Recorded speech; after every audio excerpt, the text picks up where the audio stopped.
आमदारांचं नगरपालिकेच्या नगरपंचायतीच्या निवडणुकांमध्ये धन्यवाद अभिनंदन करतो. लाडक्या बहिणींचं अभिनंदन करतो. कन्या निवडणुकीमध्ये जसं लोकसभेमध्ये महायुतीला प्रचंड यश मिळालं, विधानसभेत देखील लँडस्लाईड मॅन्डेट मिळालं, तसंच या नगरपरिषदा नगरपालिका आणि नगरपंचायतीमध्ये देखील अतिशय दैदिप्यमान असं यश या आपल्या नगरपालिका आणि नगरपंचायतीच्या निवडणुकांमध्ये स्थानिक स्वराज्य संस्थांमध्ये मिळालं. असंच यश येणाऱ्या पुढच्या महापालिका निवडणुकांमध्ये देखील महायुतीला मिळेल अशा प्रकारचे एक संकेत या निवडणुकीमध्ये मिळालेला आहे.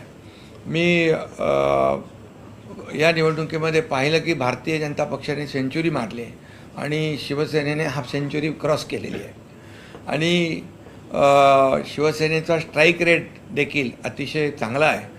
कमी जागा लढवून जास्तीचा जागा या ठिकाणी नगराध्यक्षपदाच्या आणि नगरसेवकपदाच्या जिंकलेल्या आहेत आणि त्याबरोबर महाविकास आघाडी च्या एकूण सगळ्या जागांची बेरीज धरली तरीसुद्धा ती शिवसेनेच्या बेरजेपेक्षा कमी आहे.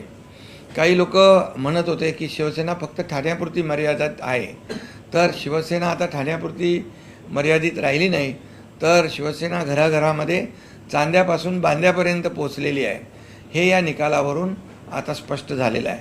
त्यामुळे मी माझ्या लाडक्या बहिणींना, लाडक्या भावांना, सगळ्याच लोकांना धन्यवाद देतो आणि अगदी छोट्या छोट्या शहरांमध्ये देखील शिवसेनेचा धनुष्यबाण या निवडणुकांमध्ये पोहोचलेला आहे आणि कार्यकर्ते जे उत्साहात कामाला लागले होते त्यांचा उत्साह देखील वाढलेला आहे आणि म्हणून सर्व कार्यकर्त्यांचं मनापासून अभिनंदन करतो की त्यांनी या निवडणुकीमध्ये प्रचंड मेहनत घेतली. आमच्या सर्व लोकप्रतिनिधींचं, नेत्यांचं, सर्व मंत्री असतील, खासदार, आमदार, पदाधिकारी या सगळ्यांना मनापासून धन्यवाद देतो की शिवसेना आणि धनुष्यबाण अगदी घराघरामध्ये पोहोचवण्याचं काम या छोट्या नगरपालिका नगरपंचायतीच्या निवडणुकांमध्ये आमच्या कार्यकर्त्यांनी केलं आहे. त्याबद्दल मनापासून मी त्यांचं अभिनंदन करतो.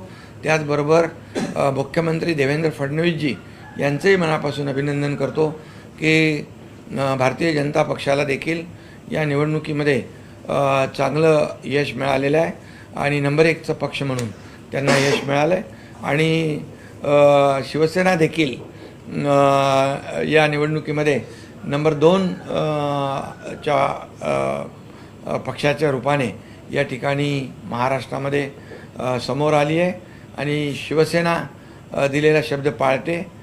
शिवसेना सर्वसामान्यांच्या अडचणी सोडवते. जसं लोकसभेमध्ये देखील स्ट्राईक रेट, विधानसभेत देखील शिवसेनेचा स्ट्राईक रेट चांगला होता, तसाच आता या निवडणुकांमध्ये देखील शिवसेनेचा स्ट्राईक रेट एकदम कडक राहिलेला आहे, चढा राहिलेला आहे.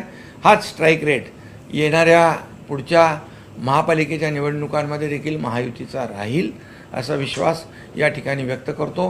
आणि जे लोक या निवडणुकीमध्ये घरी बसले होते, ज्या लोकांनी कार्यकर्त्यांना वाऱ्यावर सोडलं होतं, त्या लोकांनी आणि मतदारांनी जे घरी बसले त्यांना घरी बसवलं, हे देखील या निवडणुकीमध्ये पाहायला मिळालेलं आहे. सर, ज्याप्रमाणे मंत्री आमदार यांनी काम केलं त्याचप्रमाणे तुम्ही देखील महाराष्ट्रात पिंजून काढलेला होता, सर्वच ठिकाणी सभा देखील घेतल्या होत्या आणि या सगळ्यातून आता हे यश मिळते. कारण विधानसभेला ज्याप्रमाणे 80 जागा तुम्ही लढवल्या होत्या, 60 जागांचं तुमचा निवडून आलेल्या आहेत. अशाच प्रकारचं एक स्ट्रॅटेजी जी आहे ती या नगरपालिकेच्या निवडणूक मनसरमध्ये आणि जे काही नवीन नगरपालिका आहे त्या ठिकाणी देखील नवीन चेहऱ्याने तुम्ही संधी दिली होती आणि त्यानंतर ते विजय झाले. काय सांगाल नवीन कार्यकर्त्यांना, काय सांगायचं? नाही, खरं प्रश्न आहे. भाषणात सांगितलं ही नेत्यांची निवडणूक नाही, कार्यकर्त्यांची निवडणूक आहे. काय सांगाल, कार्यकर्त्यांचं कसं अभिनंदन? खरं म्हणजे ही कार्यकर्त्यांची निवडणूक, लोकसभा आणि विधानसभा ही आमदार खासदारांची निवडणूक असते, ही कार्यकर्त्यांची निवडणूक असते. कारण लोकसभा आणि विधानसभेत कार्यकर्तेच खासदार आणि आमदार निवडून देत असतात. त्यामुळे मी आमच्या नेत्यांना, खासदार आमदारांना सांगितलं होतं की निवडणूक आहे कार्यकर्त्यांची आणि ती कार्यकर्त्यांची निवडणूक गांभीर्याने घेऊन कार्यकर्त्यांच्या मागं उभं राहिलं पाहिजे. त्याप्रमाणे आमचे सर्व लोक कार्यकर्त्यांच्या मागं उभे राहिले आणि ज्या ज्या ठिकाणी नवीन नवीन कार्यकर्ते, काम करणारे कार्यकर्ते, सर्वसामान्यांची ज्यांची नाळ जुळलेली आहे त्या कार्यकर्त्यांना तिकीटं दिली आणि तळागाळातल्या सर्वसामान्य जनतेने, मतदारांनी शिवसेनेला भरभरून साथ दिली. त्यामुळे सर्व मतदारांचं मी पुन्हा एकदा मनापासून अभिनंदन करतो आणि त्यांना धन्यवाद देतो. सर, पालघरमध्ये डहाणू आणि ज्या इतर काही नगरपालिका त्या ठिकाणी विजय मिळाला, पण ठाणे जिल्ह्यामध्ये अंबरनाथ आणि या ठिकाणी अजून सुद्धा वोटावरती मोजके एवढं अपयश आपल्याला आलेलं आहे. नाही, बघा, शेवटी महायुती जिंकणार कोण आहे? महायुती. त्यामुळे महायुतीमध्ये आम्ही काही ठिकाणी एकत्र लढलो, काही ठिकाणी वेगवेगळे मैत्रीपूर्ण लढलो, पण शेवटी जिंकणार महायुतीच. त्यामुळे आम्ही सुरुवातीलाच सांगितलं होतं, महायुती 75%पेक्षा जास्तीचं यश मिळवेल आणि त्याहीपेक्षा जास्तीचं यश या निवडणुकामध्ये मिळालेलं आपण पाहतोय. हे खऱ्या अर्थाने कामाची पोचपावती आहे. गेल्या 2.5-3.5 वर्ष जे काम केलं, मी मुख्यमंत्री असताना जे काम केलं, देवेंद्रजी आता आमची टीम जी काम करते आहे, या सर्व कामाची पोचपावती या निवडणुकांमध्ये नक्कीच पाहायला मिळाली. शेवटी लोक कामाला पसंती देत असतात आणि विकासाला पसंती देत असतात. आमचा अजेंडा विकास आहे आणि म्हणून या निवडणुकीमध्ये आम्ही टीका टिप्पणी न करता विकासाचा अजेंडा, स्थानिक प्रश्न आणि स्थानिक ज्या काही मूलभूत सोयीसुविधा ज्या आवश्यक आहेत त्याच्यावर आम्ही भर दिला आणि त्यामुळेच हे दैदिप्यमान असं यश मिळालेलं आहे. सर, रायगडमध्ये देखील, कोकणात देखील मोठं यश आपल्याला मिळालेलं आहे. ठाकरे गटाचे विजयी उमेदवार अतुल चौगुले यांनी जे आहेत, विजयी उमेदवार झाल्यानंतर भरत गोगावले यांनी त्यांना मिठीमारत शुभेच्छा दिलेल्या आहेत श्रीवर्धनमध्ये. ठीक आहे, ते शेवटी कसं आहे, एक कामाचा एक विश्वास असतो, कोण विकास करू शकतो आणि कोण त्या शहराचा सर्वांगीण कायापालट करू शकतो, कोण मूलभूत सोयीसुविधा देऊ शकतो, या विश्वासावरच लोक सोबत येत असतात. आणि म्हणून मी पुन्हा एकदा सांगेन की लोकांना काम करणारा नेता हवा असतो, घरी बसणारा नेता नको असतो. आणि त्यामुळे या निवडणुकीमध्ये जे चित्र आहे ते स्पष्ट आहे. ज्यांनी काम केलं, ज्यांनी लोकांच्या सोबत राहिले आणि जे फील्डवर ऑन फील्ड राहिले आणि सर्वसामान्य लोकांच्या सुखदुःखामध्ये धावून गेले, त्या सर्वांनी मतदान केलं. लाडक्या बहिणींनी भरभरून मतदान केलं आणि त्यामुळे हा विजय आम्हाला मिळालेला. यश मिळालं. निलेश राणे यांनी तिथं कोकण हा बालेकिल्ला समजला जातो शिवसेनेचा आणि कोकणमध्ये ज्याप्रमाणे लोकसभेला यश मिळालं त्याचप्रमाणे नगरपालिकेला देखील मिळालेलं आहे. कोकणासोबतच महाराष्ट्रभर आता कोकण हा बालेकिल्ला शिवसेनेचा होता, आहे आणि राहणार आहे. हे सिद्ध या निवडणुकीत झालं आहे. आणि महाराष्ट्राच्या कानाकोपऱ्यामध्ये, अगदी संपूर्ण महाराष्ट्रामध्ये शिवसेनेचा धनुष्यबाण आणि शिवसेना पोचली आहे. आणि त्यामुळे शिवसेना फक्त आता कोणाचा समज असेल की ठाणा मुंबईपुरती शिवसेना आहे, तसं नाही आहे. शिवसेनेचे कार्यकर्ते घराघरात आहेत आणि शिवसेना नेहमी संकट काळामध्ये, आपत्ती जिथे शिवसेना, संकट तिथे शिवसेना, हे समीकरण गेल्या अनेक वर्षाचं आहे. आणि त्यामुळे या विजयामध्ये अतिशय चांगलं यश, पहिलीच नगर परिषद आणि नगरपंचायतची निवडणूक असताना एवढं मोठं यश शिवसेनेला मिळालेलं आहे. त्याबद्दल मी मतदारांना पुन्हा एकदा धन्यवाद देतो. ठाकरे गटाला कुठं अपयश आलेलं आहे, काँग्रेसला यश आलेलं आहे. शिवसेना नेहमीच म्हटलं जातं शिवसेना काँग्रेस कुठेतरी आता पूर्ण दुफळी निर्माण झालेली आहे. त्यांच्या सगळ्यांची बेरीज पकडली महाविकास आघाडीची, तरी एकट्या शिवसेनेची बेरीज त्यांच्यापेक्षा जास्त आहे. शिवसेना कोणाची हे मतदारांनी दाखवून दिलं पुन्हा एकदा. शिवसेना कुणाची हे मतदारांनी या निवडणुकीमध्ये दाखवलं. खरी शिवसेना कुणाची?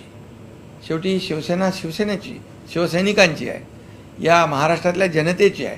काही लोकांना ही आपली मक्तेदारी वाटत होती आणि काही लोक मालक आणि नोकर समजत होते. शिवसेना हे कार्यकर्त्यांचा पक्ष आहे, कार्यकर्त्यांचा सन्मान करणारा पक्ष आहे. आणि म्हणून इथं कोणी मालक नाही, कोणी नोकर नाही, इथं सर्व आम्ही कार्यकर्ते आहोत. आणि म्हणूनच या निवडणुकीमध्ये हे एवढं चांगलं यश मिळालेलं आहे. जनतेच्या न्यायालयामध्ये जनता दाखवून देईल अशा प्रकारची वक्तव्य देखील काही काळापूर्वी झाली होती. आता जनतेने जनतेच्या न्यायालयामध्ये जनतेने दाखवून दिलं शिवसेना कुणाची आहे, खरी शिवसेना कुणाची आहे. आणि जनतेच्या न्यायालयात नेहमी काही लोक निवडणूक आयोगाला, कोर्टावर आरोप करत होते, सगळं करत होते आणि म्हणत होते की जनतेच्या न्यायालयामध्ये आम्हाला न्याय मिळेल. जनतेच्या न्यायालयाने न्याय दिलेला आहे, कौल दिलेला आहे. जनतेच्या कौल जे न्यायालयाने कौल दिला, जनतेने कौल दिला आहे, त्याचं मी अभिनंदन करतो. आणि त्यांचं स्वागत करतो. सर, चंद्रपूरमध्ये भाजपला पराभव झाल्यानंतर सुधीर मुनगंटीवार म्हणतात की काँग्रेसच्या नेत्यांनी त्यांना बळ दिलं, आमच्या पक्षाने आम्हाला बळ दिलं नाही म्हणून कुठेतरी हा पराभव झालेला आहे. नाही, काही ठिकाणी बघा पराभव होतो, विजय होतो, हार जीत निवडणुकीमध्ये असते आणि त्यामुळे जनतेचा कौल स्वीकारणारे आम्ही लोक. त्यामुळे 29 महापालिका आणि जिल्हा परिषदेच्या निवडणुका होऊ घातल्या. कार्यकर्त्यांचा उत्साह आहे, हा उत्साह कायम राहील. कशा मुंबईमध्ये देखील प्रकारचं निवडणूक आहे. हा स्ट्राईक रेट लोकसभा, विधानसभा, नगर परिषदांचा हा स्ट्राईक रेट महायुतीचा या पुढच्या निवडणुकांमध्ये देखील राहील. महायुती प्रचंड बहुमताने जिंकेल.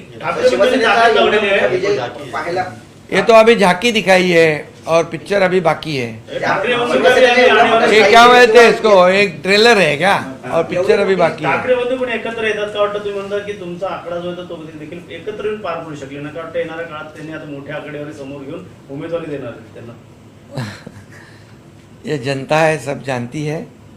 काम करने वाले के पीछे साथ में जनता रहती है और इसलिए मैं इतना ही कहूँगा कि लोकसभा में हमारे आदरणीय प्रधानमंत्री नरेंद्र मोदी जी देश को आगे बढ़ाने का काम कर रहे हैं, देश को आर्थिक महासत्ता की ओर ले जा रहे हैं. वैसे ही हमारे राज्य में हमारे महायुति की सरकार है. महायुति का भी इस देश के विकास में योगदान बड़ा है और इसीलिए हमारा एजेंडा साफ है, डेवलपमेंट, डेवलपमेंट और डेवलपमेंट.